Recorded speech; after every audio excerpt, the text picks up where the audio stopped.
साध संगत जी, the inspired stories channel पर आपका बहुत बहुत स्वागत है। वीडियो शुरू करने से पहले कृपया आप मेरे चैनल को सब्सक्राइब जरूर करें और साथ में बेल आइकन को भी दबा दें ताकि मेरे नए वीडियो का नोटिफिकेशन आपको मिल जाए। और अगर वीडियो अच्छा लगे तो कृपया लाइक, कमेंट और ज्यादा से ज्यादा शेयर करें। अब देर न करते हुए आज की कहानी शुरू करते हैं। साध संगत जी, आज की कहानी गरीब की किस्मत बहुत ही मनोरंजक और प्रेरणादायक है। इस कहानी से आपको पता चलेगा कि गरीब की किस्मत कैसे बदलती है और अगर वो अच्छे कर्म नहीं करता तो कैसे किस्मत उसके साथ रूठ जाती है। अगर आप भी ये सब कुछ जानना चाहते हैं तो कृपया इस वीडियो को अंत तक जरूर देखें। अब देर ना करते हुए आज की कहानी शुरू करते हैं। एक गांव में राजू नाम का किसान अपनी पत्नी रानी और बेटी माला के साथ रहता था। राजू बहुत ही गरीब था।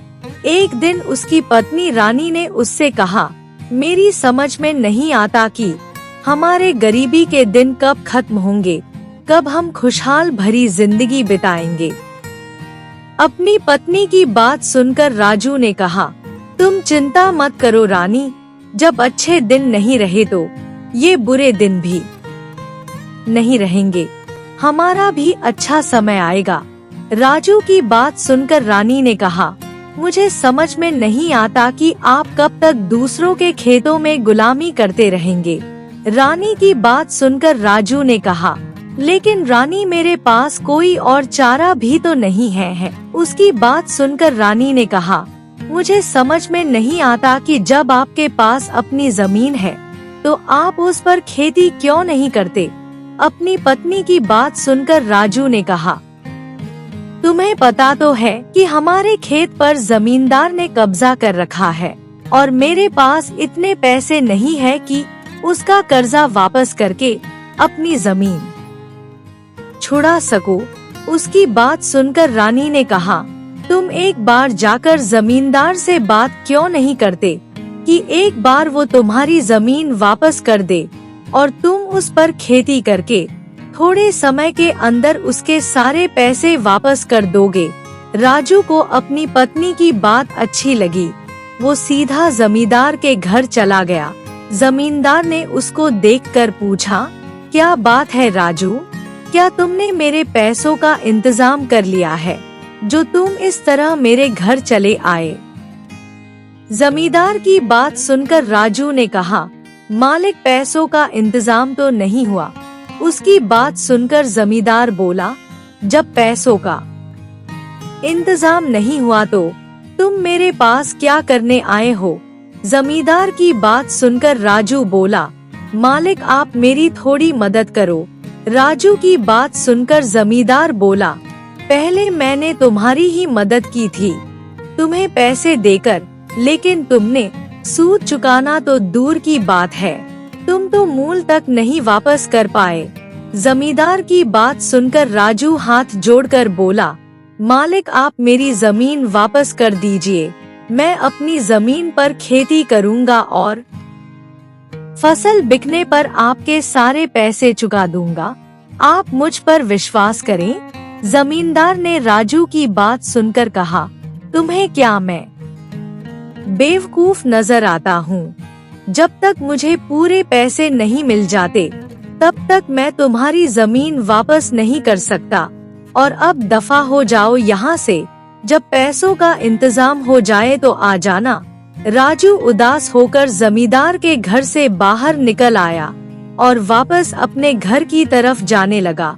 तभी रास्ते में उसे गांव का मुखिया मिल गया। मुखिया राजू को अच्छी तरह से जानता था। मुखिया ने राजू को उदास देखकर पूछा, राजू क्या बात है, तुम इतने उदास और दुखी क्यों हो और आज तुम मेरे खेत पर काम करने भी नहीं आए, घर में सब कुछ ठीक ठाक है ना। मुखिया की बात सुनकर राजू ने उदास स्वर में कहा, जमींदार से अपनी जमीन वापस मांगने गया था लेकिन उसने मुझे घर से भगा दिया। मुखिया ने उसकी बात सुनकर उससे पूछा, राजू, क्या तुमने उसके पैसे वापस कर दिए? तब राजू ने कहा, नहीं मुखिया जी, मैं इसी बारे में बात करने गया था कि अगर वो मेरी जमीन मुझे वापस कर दे तो मैं उस पर खेती करके उसके सारे पैसे वापस चुका दूंगा। राजू की बात सुनकर मुखिया ने कहा, तुम जमींदार को जानते हो, जब तक तुम उसके पूरे पैसे वापस नहीं करोगे वो तुम्हें तुम्हारी जमीन वापस नहीं करेगा। मुखिया की बात सुनकर राजू बोला, आप सही कह रहे हो, लेकिन मुझे समझ में नहीं आता कि मैं पैसों का इंतजाम कहाँ से करूँ। राजू की बात सुनकर मुखिया बोला, तुम चिंता मत करो, भगवान के ऊपर भरोसा रखो, भगवान सब कुछ ठीक कर देंगे। उसके बाद राजू वहाँ से सीधा घर चला गया। घर पहुंचकर उसने सारी बात अपनी पत्नी को बताई। उसकी पत्नी ने ये सुनकर कहा, आखिर जमींदार अपने आप को समझता क्या है। फिर उसने राजू से कहा, अब तुम्हें मुखिया के खेतों में भी काम करने की कोई जरूरत नहीं। अपनी पत्नी की बात सुनकर राजू बोला, रानी, मुझे समझ में नहीं आता कि तुम चाहती क्या हो। सिर्फ गांव में एक मुखिया ही तो है जो मुझे अपने खेतों में काम करने के लिए देता है। उसकी बात सुनकर रानी बोली, लेकिन उस काम के बदले वो तुम्हें देता क्या है?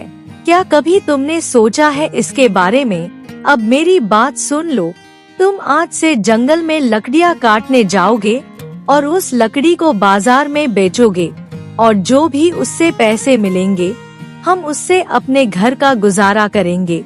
अब तुम्हें किसी की गुलामी करने की कोई जरूरत नहीं है। ये बोलकर रानी ने एक बड़ी कुल्हाड़ी राजू को पकड़ा दी। राजू कुल्हाड़ी लेकर सीधा जंगल की तरफ चला गया और वहाँ जाकर एक सूखे पेड़ के पास लकड़ियाँ काटने लगा। वो अभी लकड़ी काट ही रहा था कि तभी उसके कानों में एक आवाज आई, बेटा, इतने गुस्से में क्यों लकड़ियाँ काट रहे हो? क्या पूरा पेड़ उखाड़ने का इरादा है?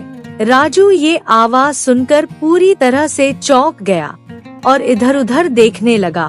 तभी उसके कानों में फिर से आवाज आई, इधर उधर क्या देख रहे हो?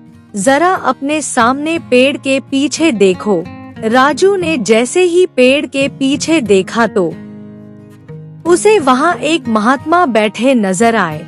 राजू ने देखा कि महात्मा के चेहरे पर रोशनी निकल रही थी और उनके चेहरे पर बहुत ही शांति थी। राजू हैरानी से उन्हें देखता ही रह गया। फिर वो उनके पास गया और उनको माथा टेका। महात्मा ने उसे आशीर्वाद दिया। उसके बाद राजू ने महात्मा से कहा, बाबा, मैं इस जंगल में पहले भी आता जाता रहता हूँ, लेकिन मैंने आज से पहले आपको कभी नहीं देखा। राजू की बात सुनकर महात्मा ने कहा, बेटा, मैं इस जंगल में नहीं रहता, बल्कि मैं तो सफर करता रहता हूँ और जहाँ मुझे कोई ठिकाना मिलता है वहीं रुक जाता हूँ। महात्मा की बात सुनकर राजू बोला, महात्मा जी, आप कुछ दिन मुझे अपनी सेवा का मौका दीजिए और मेरे साथ मेरे घर चलिए। महात्मा ने कुछ देर उसकी बात पर सोचा और फिर उसके साथ चलने के लिए तैयार हो गए। राजू महात्मा को लेकर अपने घर की तरफ चल पड़ा। घर में सभी लोग महात्मा को देखकर बहुत खुश हुए। राजू की बेटी माला ने उससे पूछा, पिताजी, आपको महात्मा जी कहाँ मिल गए? तब राजू बोला, महात्मा जी जंगल में बैठे हुए थे, मैंने उनको अपने साथ आने के लिए कहा तो वो मेरे बहुत कहने पर मेरे साथ चलने को तैयार हो गए और इसलिए अब तुम महात्मा जी की खातिरदारी करो। महात्मा जी कुछ दिन हमारे घर में ही रहेंगे। महात्मा ने राजू और उसके परिवार को ध्यान से देखा और पूछा, तुम लोगों के चेहरे पर उदासी क्यों है? जब से मैं आया हूँ तुम लोगों को ऐसे ही दुखी और उदास देख रहा हूँ। महात्मा की बात सुनकर राजू की पत्नी ने कहा, महात्मा जी, अब आपको क्या बताऊं? वैसे तो आप सब जानते ही हैं, लेकिन जो लोग गरीब होते हैं वो हमेशा दुखी और उदास ही रहते हैं। महात्मा ने उसकी बात सुनकर कहा, तुम लोग चिंता क्यों करते हो? मेरे पास तुम्हारी गरीबी दूर करने का रास्ता है। राजू महात्मा की बात सुनकर बहुत हैरान हुआ और बोला, बाबा क्या सचमुच आप हमारी गरीबी दूर कर सकते हैं? फिर रानी ने भी पूछा, आप हमारी गरीबी कैसे दूर कर सकते हो? तब महात्मा ने कहा, मैं तुमको उस जगह का पता बता सकता हूँ जहाँ पर बहुत सारा खजाना गड़ा हुआ है। राजू ने महात्मा की बात सुनकर कहा, बाबा फिर देर किस बात की है? आप मुझे जल्दी से बताओ कि खजाना कहाँ दबा हुआ है। तब महात्मा ने कहा, बेटा तुम्हारे खेत में जो पुराना पीपल का पेड़ है, उस पेड़ के नीचे प्राचीन समय से खजाना दबा हुआ है। तुम रात के समय वहाँ जाकर उसको निकाल लाना। रात को राजू चुपचाप अपने खेत में गया और जमीन खोदकर सारा खजाना निकाल लाया। इतना ढेर सारा खजाना देखकर रानी के आंखों में एक अजीब तरह की चमक आ गई। वो राजू से बोली, मैंने इतना सारा धन अपने जीवन में कभी नहीं देखा। राजू ने उसकी बात सुनकर कहा, अब हमारे दुख के दिन खत्म हो गए। तभी महात्मा जी वहाँ आ गए और बोले, राजू अब इस धन से तुम अपनी गरीबी दूर कर सकते हो। कुछ ही समय के अंदर राजू बहुत ज्यादा अमीर हो गया। एक दिन राजू जमींदार के पास गया और बोला, जमींदार जी ये लीजिए पैसे और मेरी जमीन मुझे वापस कर दीजिए। जमींदार ने उससे पैसे लिए और बोला, राजू तुम खड़े क्यों हो? बैठो, मैं तुम्हारे लिए चाय मंगवाता हूँ। जमींदार की बात सुनकर राजू बुरी तरह चौंक गया और बोला, जमींदार जी क्या आप मुझे अपने बराबर में बिठाएंगे? राजू की बात सुनकर जमींदार बोला, राजू अपनी बराबरी में बराबर वाले को ही बिठाया जाता है। अब तुम हमारी बराबरी के हो गए हो। मैंने तुम्हारा घर देखा है। तुम्हारा घर मेरे घर से भी अब ज्यादा सुंदर बन गया है। ये बोलकर जमींदार ने राजू की जमीन के कागज वापस करते हुए कहा, राजू जब आदमी बहुत धनवान हो जाता है तब उसके अंदर राज करने की भी इच्छा होती है और एक दिन ये इच्छा तुम्हारे अंदर भी जागेगी। इसलिए तुम अभी से इस बारे में विचार करना शुरू कर दो। राजू खुशी खुशी अपनी जमीन के कागज लेकर घर आ गया और घर आकर उसने अपनी पत्नी से कहा, आज जमींदार जी ने मुझे अपने साथ बिठाया और चाय भी पिलाई और साथ में ये भी कहा कि आदमी के पास जब धन आ जाता है तो उसके अंदर राज करने की इच्छा भी जाग जाती है। लेकिन मुझे उनकी ये बात समझ में नहीं आई। राजू की बात सुनकर रानी बुरी तरह से चौंक पड़ी और बोली, इसका मतलब हमारी इज्जत गांव में काफी बढ़ गई है। फिर उसने राजू से कहा, उनका मतलब ये है बुद्धू कि अब हमें गांव में और भी जमीन खरीदनी चाहिए। राजू ने उसकी बात सुनकर कहा, लेकिन उसके लिए हमारे पास पैसे कहाँ से आएंगे? तब उसकी पत्नी बोली, महात्मा जी हमारे किस काम आएंगे? ये कहकर रानी महात्मा जी की तरफ देखकर बोली, बाबा क्या आप हमें और धन नहीं दे सकते? रानी की बात सुनकर उसकी बेटी माला ने कहा, माँ ये आप कैसी बातें कर रही हैं? पुराना समय याद कीजिए, हमारे पास पेट भरने तक के लिए पैसे नहीं थे। माला की बात सुनकर राजू ने कहा, हाँ भाई हमें पता है, हम तो केवल इतना धन और चाहते हैं कि गांव में कुछ और जमीनें खरीद कर उस पर खेती करें। महात्मा ने बड़े ध्यान से राजू की तरफ देखा और कहा, तुम लोगों ने मेरी बहुत सेवा की है, इसलिए मैं तुम्हारी ये बात भी मानूंगा और तुम्हें धन दूंगा। फिर महात्मा ने राजू से कहा, इस गांव में मुखिया के खेत के आगे एक जंगल है। उस जंगल में एक सफेद वृक्ष है। उस सफेद वृक्ष के नीचे एक राजा का बहुत पुराना सोने और चांदी से भरा हुआ बक्सा रखा हुआ है, तुम जाकर उसे निकाल लाओ। राजू उसी समय वो खजाना लेने के लिए चल पड़ा और जाकर खजाने से भरे हुए बक्से को निकाल कर घर ले आया। इतना ढेर सारा सोना देखकर रानी की आंखें चमकने लगी और वो बोली, ये तो ढेर सारा सोना चांदी है, इसे बेचकर तो हम पूरा गांव खरीद सकते हैं। राजू ने उसकी हाँ में हाँ मिलाते हुए कहा, हाँ रानी, हम ऐसा ही करेंगे।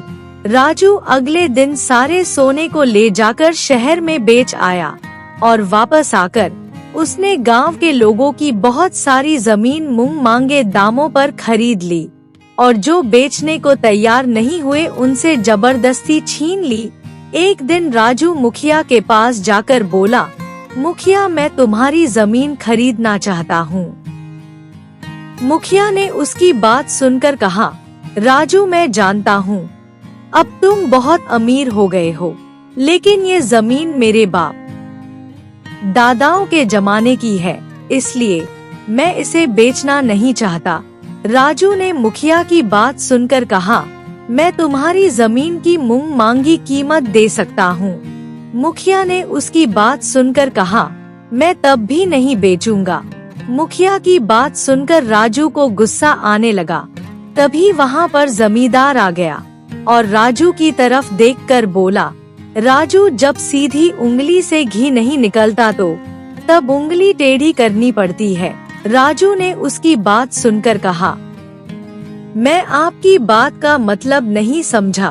तब जमींदार बोला, मेरे साथ खड़े हुए पहलवानों को देखो, तुम्हें भी अब अपने साथ ऐसे लंबे चौड़े पहलवानों की फौज इकट्ठी कर लेनी चाहिए जो तुम्हारे काम आएगी। राजू ने उसकी बात सुनकर कहा, जमींदार जी, मैं आपकी बात का मतलब समझ गया। जमींदार ने उसकी बात सुनकर कहा, अब तुम मुझे जमींदार जी नहीं बल्कि सिर्फ जमींदार कहा करो, क्योंकि अब हम मालिक नौकर नहीं बल्कि दोस्त हैं। राजू मुखिया की तरफ देखकर बोला, मुखिया, कल तक अपनी जमीन के कागज तैयार रखना। अगर तुमने सीधी तरह से मुझे अपनी जमीन नहीं दी तो मैं दूसरे रास्ते से भी जमीन लेना जानता हूँ, और अब तो जमींदार भी मेरा दोस्त है। इतना बोलकर राजू वहाँ से चला गया और मुखिया भी उदास मन से मुंह लटका कर चला गया। जमींदार का नौकर दिलावर जमींदार की तरफ देखकर बोला, मालिक, मेरी समझ में कुछ नहीं आ रहा, आखिर आप इस राजू की तरफ कैसे हो गए? आपको तो उससे जलन होनी चाहिए। कल का ये भिखारी आज आपसे भी ऊंचा हो गया। जमींदार ने उसकी बात सुनकर कहा, तुम्हें क्या लगता है उसे देखकर मुझे गुस्सा नहीं आता? तब उसने कहा, तो मालिक, फिर जल्दी से इसका कोई उपाय कीजिए। उसकी बात सुनकर जमींदार बोला, उपाय कर दिया है दिलावर। पहला कदम मैंने उसे अपनी बराबरी पर बिठाकर उठा लिया था, दूसरा कदम मैंने आज उठा लिया है। तुमने शायद देखा नहीं कि गांव वालों के दिल में राजू के लिए नफरत बढ़ रही है और बगावत भी। जमींदार की बात सुनकर उसके नौकर ने पूछा, लेकिन मालिक, इसके पास इतना सारा धन आया कहाँ से? उसकी बात सुनकर जमींदार बोला, मुझे इस बात से कोई मतलब नहीं कि उसके पास इतना धन कहाँ से आया। मैं तो सिर्फ ये चाहता हूँ कि ये दोबारा से भिखारी बन जाए। और रही बात पैसे की, तो मैं तो खानदानी अमीर हूँ, मुझे धन की इतनी कोई ज्यादा इच्छा नहीं है। धन की इच्छा तो राजू जैसे भिखारी को होती है, जिन्होंने अपने जीवन में पहली बार धन देखा होता है। उधर राजू गुस्सा होता हुआ अपने घर चला गया और सारी बात अपनी पत्नी को बताने लगा।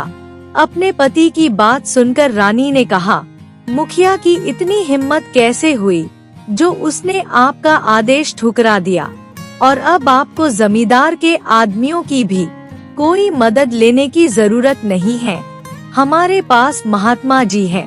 तभी राजू ने इधर उधर देखते हुए कहा, लेकिन महात्मा जी कहीं नजर नहीं आ रहे। तब उसकी पत्नी ने कहा, महात्मा जी छत पर माला के साथ बैठे हैं। अपनी पत्नी की बात सुनकर राजू बोला, चलो हम भी ऊपर चलते हैं और महात्मा से कुछ ऐसा मांगते हैं जिससे पूरे गांव वाले हमारा आदेश माने। राजू अपनी पत्नी के साथ छत पर चला गया। वो अभी महात्मा से कुछ कहने ही वाला था कि तभी महात्मा राजू की तरफ देखकर बोले, राजू मैं जानता हूँ अब तुम मुझसे धन नहीं बल्कि कुछ और मांगना चाहते हो। राजू महात्मा की बात सुनकर हैरान रह गया और बोला, बाबा आपको कैसे पता? तब महात्मा ने कहा, बेटा मैं सब जानता हूँ और मैं ये भी जानता हूँ कि तुम अब ये चाहते हो कि मुखिया अपनी जमीन तुम्हारे हवाले कर दे। महात्मा की बात सुनकर माला गुस्से में अपने पिता से बोली, पिताजी आप ऐसा सोच भी कैसे सकते हैं? बुरे वक्त में मुखिया जी ने हमारी बहुत मदद की थी। राजू माला की बात सुनकर गुस्से में बोला, बेटी तुम हमारे बीच में मत बोलो। तुम्हें शायद अभी तक इस बात का अंदाजा नहीं है कि जब आदमी अमीर हो जाता है तो वो ये बात बिल्कुल भी बर्दाश्त नहीं करता कि कोई उसके आदेश की अवहेलना करे।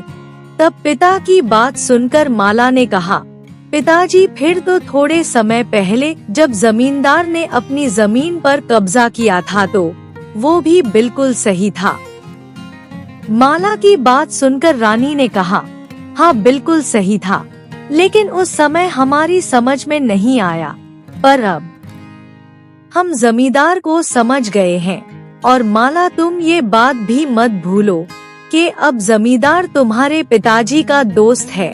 माला ने उसकी बात सुनकर कहा, जमींदार आपका दोस्त नहीं बल्कि सबसे बड़ा दुश्मन है। उसने पिताजी के दिमाग में लालच का ऐसा बीज बो दिया कि पिताजी को भी इसके बारे में पता नहीं चला।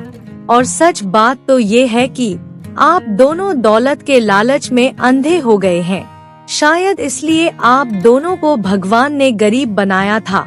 माला ने अभी ये कहा ही था कि तभी महात्मा जी बोले, बेटी अब मेरे जाने का भी समय आ गया है। अब मैं तुम्हारी कोई एक इच्छा और पूरी कर सकता हूँ। अब तक मैंने तुम्हारे माता पिता की इच्छाओं को पूरा किया है, लेकिन अब मैं चाहता हूँ कि तुम कोई इच्छा करो जिसको मैं पूरा करूँ। माला ने महात्मा की बात सुनकर कहा, बाबा मैं ये चाहती हूँ कि हम पहले की तरह गरीब हो जाए। हमारे पास केवल इतना धन और जमीन हो जिस पर मेहनत करके गुजारा करने लायक रोटी कमाई जा सके। और साथ में मैं ये भी चाहती हूँ कि जमींदार जैसे अत्याचारी और लालची व्यक्ति गरीब हो जाए और दूसरे के दिल में लालच पैदा ना कर सके। महात्मा ने माला की बात सुनकर कहा, बेटी तुम बहुत अच्छी हो, मुझे तुम पर गर्व है। मैं तुम्हारी ये इच्छा जरूर पूरी करूँगा। इतना कहकर महात्मा जी वहाँ से चले गए। राजू फिर से गरीब हो गया और उधर जमींदार को भी कारोबार में बहुत नुकसान झेलना पड़ा। वो शर्म के मारे गांव छोड़कर चला गया। साथ संगत जी, आज की इस कहानी से हमें शिक्षा मिलती है कि जब परमात्मा हमें सुख देता है तो हमें उसको हजम करना चाहिए और हमें कभी भी इस बात पर घमंड नहीं करना चाहिए कि हमारे पास बहुत दौलत आ गई है। हमारे पास जो कुछ भी आया है वो परमात्मा का दिया हुआ आशीर्वाद समझना चाहिए और उससे जरूरतमंदों की मदद भी करनी चाहिए। तभी ये परमात्मा का आशीर्वाद हमारे पास टिक पाएगा। साथ संगत जी, इस कहानी से सबक लेते हुए हमें हमेशा दूसरों की सेवा करनी चाहिए और कभी भी किसी पर जुल्म नहीं करना चाहिए। साथ संगत जी, अगर आपको ये कहानी अच्छी लगी हो तो कृपया लाइक, कमेंट और शेयर जरूर करें। आपके प्यार और स्नेह के लिए बहुत बहुत धन्यवाद।